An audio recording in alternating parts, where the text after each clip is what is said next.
Hello friends, I welcome you all to this sixth session of Unit 2 Digital Logic and Data Presentation. In our previous session,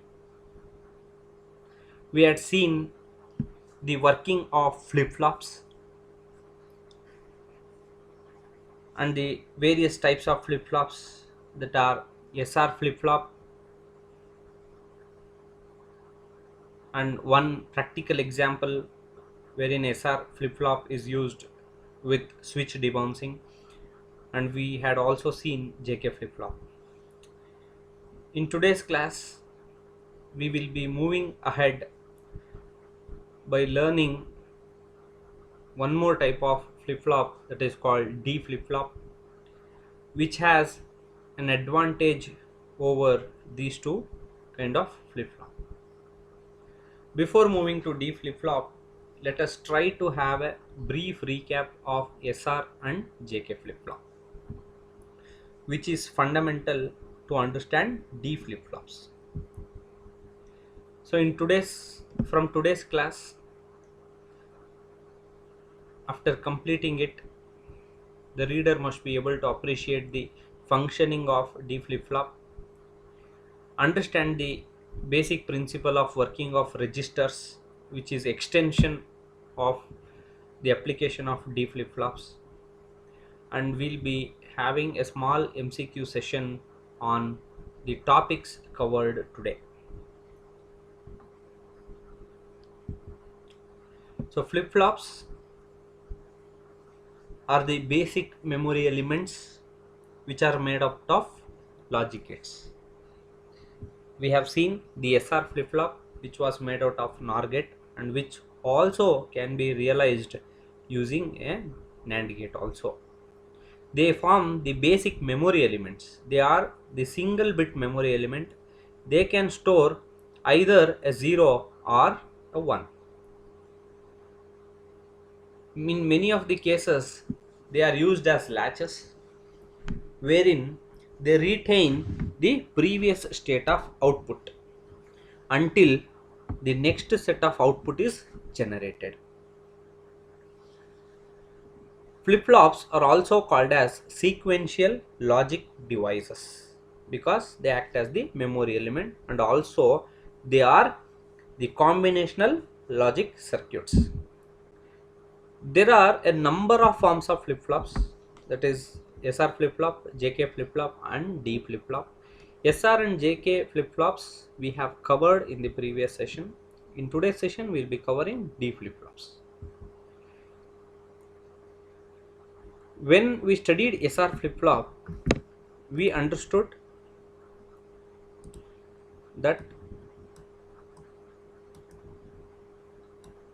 in SR there are two input conditions, one is S and another one is R, and the output Q as well as Q bar. We have two inputs, one is set, another one is reset, hence the name S and R. The outputs are Q and Q bar. SR flip-flop doesn't work on all conditions. We had tried in our previous sessions with all possible output. When S is 0, Q bar is 1. When S is 1, Q is 1. And in other conditions, they are complementary to each other. Similarly, when S is made 0, R will be made 1. When S is made 1, R will be accepted as 0. When both S and R are 0, the previous state of output is retained. There the SR flip-flop act as the memory element. Whatever the previous output is, it will be retained. But when both the inputs are 1, the output will be Q and Q bar, they will be equal. They will be either both 0 or both 1, which is not possible because Q and Q complement cannot be same. Hence we call this state as the forbidden state. This state is called forbidden because SR flip-flop doesn't work at this state. It fails when both the inputs are equal. The JK flip-flop has a clock signal input, except that it is same as the SR flip-flop. JK flip-flop has the clock signal. This clock generates series of pulses which acts as a trigger, which makes the output Q and Q bar to toggle between 0 and 1, 1 and 0, hence avoiding the forbidden state. So this has an advantage over the SR flip-flop. With this understanding, we will be learning D flip-flop in our class today. In our last class, we had seen one practical application of SR flip-flop, that is the JK flip-flop. Sorry, one application of SR flip-flop, that is switch debouncing. So a latch was used to eliminate mechanical switch bounce. When we say bounce, the mechanical switch elements, when closed to contact, because of its elasticity, there are chances that it may vibrate. During the course of vibration, there will be alternate series of zeros and ones will be generated because of this vibration, which diminishes over a period of time. So alternate zeros and ones get generated, which has a negative impact on the next stage of the circuit. Hence this bouncing or the vibration has to be avoided. This can be easily accomplished by SR flip-flop. Once the switch contact is done and a signal is generated, the next bouncing debouncing effects are nullified, because the next further signals will be negated using a flip-flop which acts as a latch, thereby not accepting any further inputs for certain period of time. Therefore, the flip-flop is acting here as a latch, maintaining the system stable.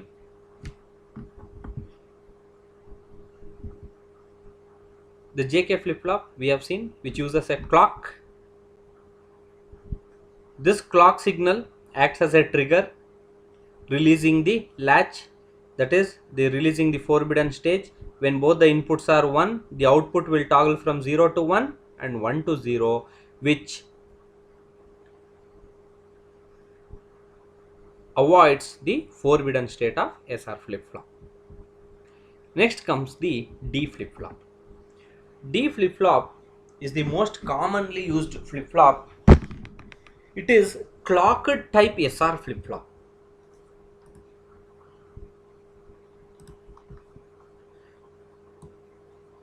Or JK flip-flop with D input. When we say D input, it is nothing but single data input connected directly to the S or J inputs via a NOT gate to the R or K inputs. So we have, if it is a SR flip-flop, we have S and R. If this is a JK flip-flop, it is J, this is R. Since SR flip-flop has a forbidden state when both the inputs S and R are equal to 1. This forbidden state is avoided when these two inputs are not made equal. This can be achieved by reducing the number of inputs to only 1. This single input will drive the another input also. Let us see how. The single input given to S will be branched through a NOT gate to reach the second set of input. So a single data input, that is D, will reach S directly. Suppose if D is 0, 0 will reach S. To the R, 0 complemented 1 reaches the R. Suppose if D is 1, 1 directly reaches S, but after passing through NOT gate, 0 reaches R. Therefore, the condition wherein the SR both are equal gets avoided because here we have only one D input possible. 0 or 1 input will then switch the outputs to follow the input when the clock pulse is 1. Here additionally we have a clock pulse. The D flip-flop ensures the output takes on the value of D input at precisely defined times.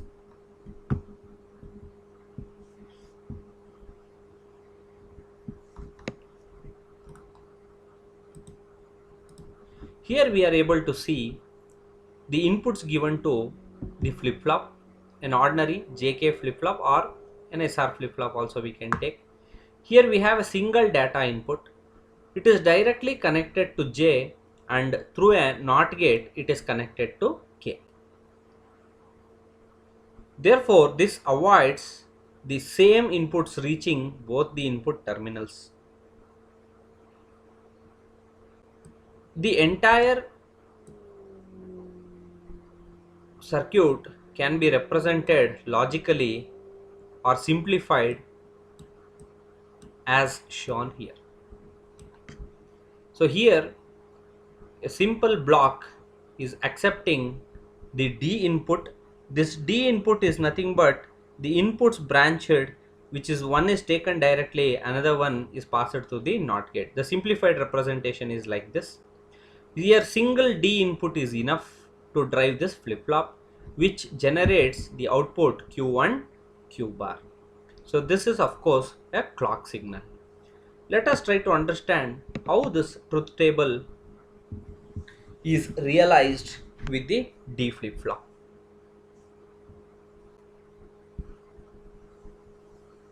The D flip-flop is by far the most important of the clocked flip-flops, as it ensures that inputs S and R are never equal to 1 at the same time. The single data input is used in place of set here. Single data input is used in the place of set signal, and the inverter is used to generate the complementary value, reset value, thereby making the level sensitive D flip-flop from a level sensitive SR latch. S here is taken equal to D, and the R value is the complement of D here. Here a single D value is there. The D value is directly taken as S value, and the D complement is taken as R value. If we remember properly, the S is for set, R is for reset. When S is 1, Q is 1, Q bar is 0. When S is 0, Q is 0, Q bar is 1. Here it is shown. When D is 0, it is logically equal to S is 0, therefore Q is 0. When D is 1, Q is 1, Q bar is 0.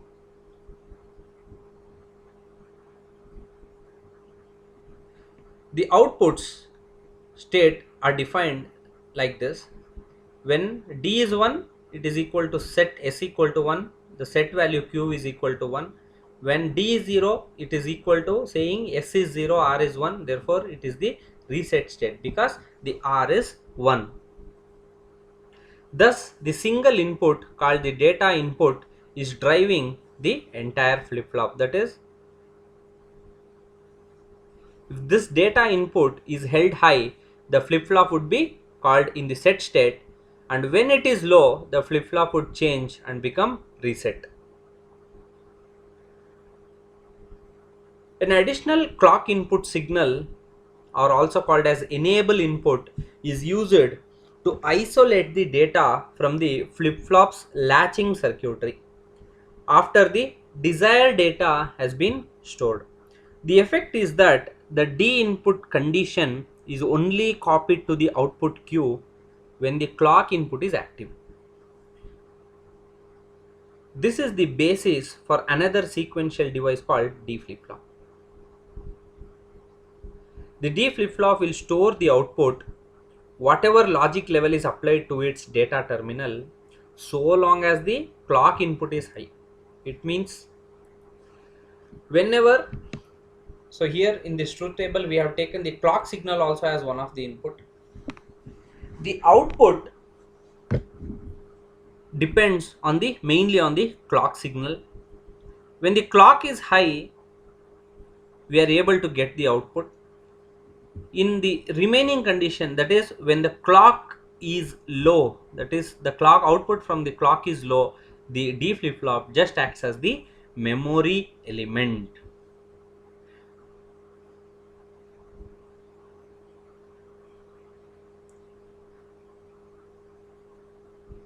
When clock signal is 0, the output state doesn't change, it retains the previous state, and hence we call it as the latched state. It acts as a memory element. This point has to be remembered. The D flip flop acts as a memory element when the clock signal is 0, clock pulse is 0. This is the fundamentals about the D flip flop. Next comes the registers. In our discussion, we have seen the flip flops are used as a memory element to store a single bit of data, but it may be necessary that we have to store multi-bit data, example 4-bit, 8-bit, etc., etc. So in that situations, it is so possible that we can use combination of flip-flops. This combination of flip-flops will help in storing data, that is multi-bit data. Example, a 4-bit data I have taken here. So this can be accomplished by using registers. Registers is a set of memory elements used to hold the information until it is needed, for the next stage or further processing. It can be implemented by a set of flip-flops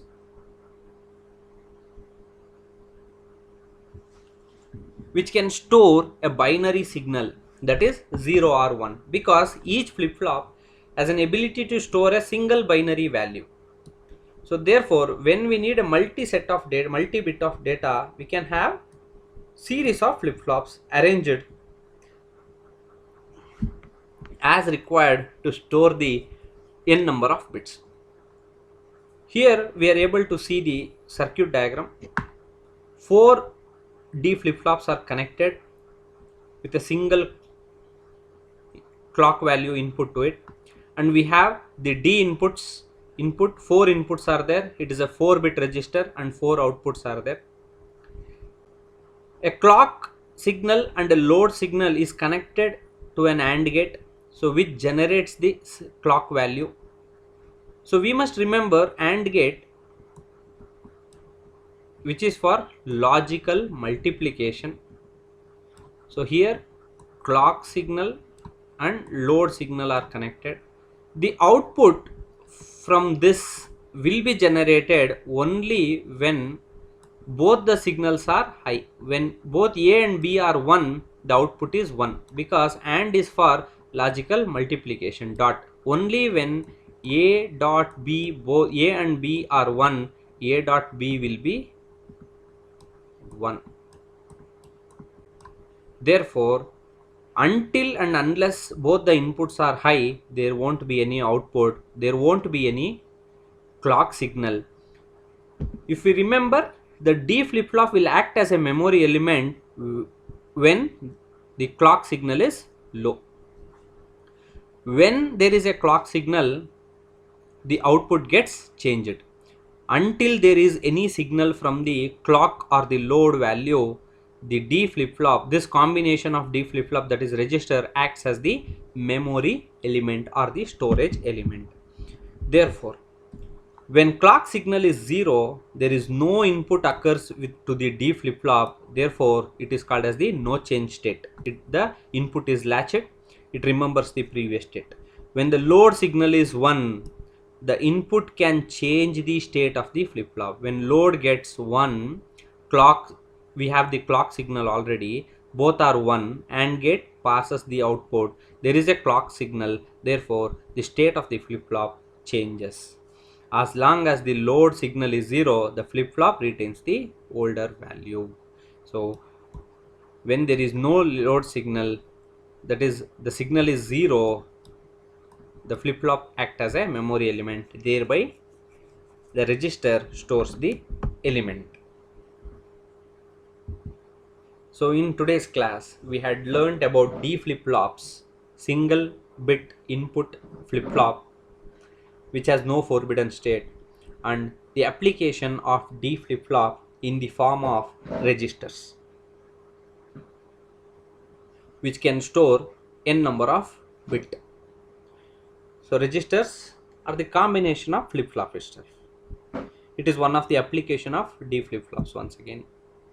So with this understanding, let us move into multiple choice questions based on today's session.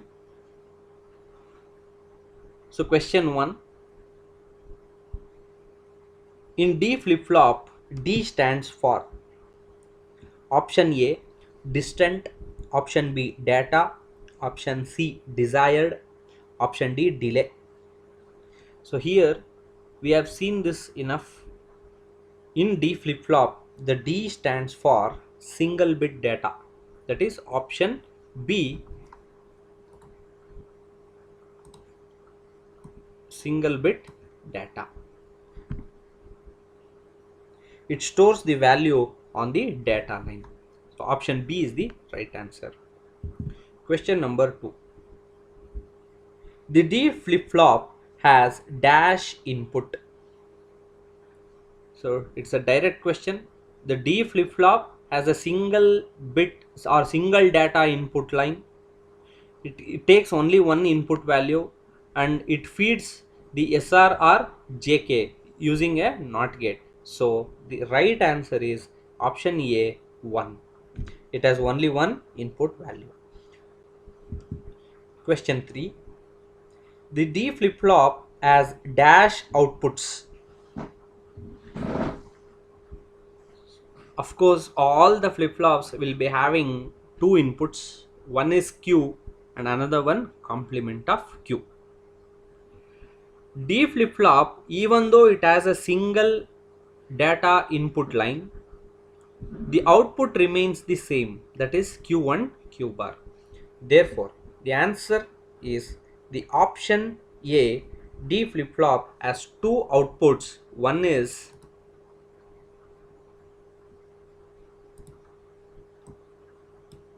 Q, another one is Q bar.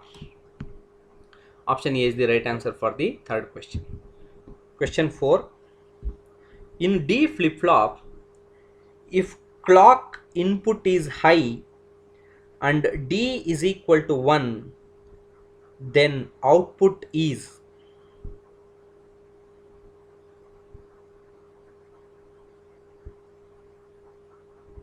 answer is option 0. When there is a clock input which is high and the value of D is 0, we take this as reset state. The output generated is 0. Option A is the right answer. Question 5. Which of the following is correct for a D latch?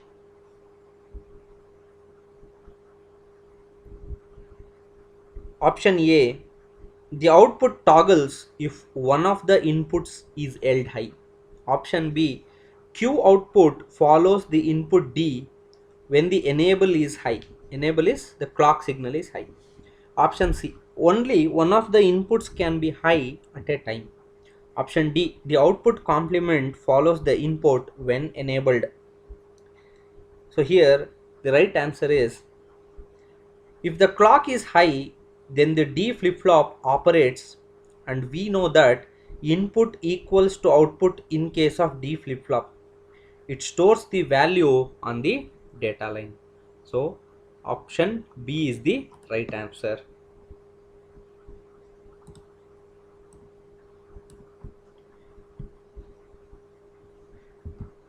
Question 6.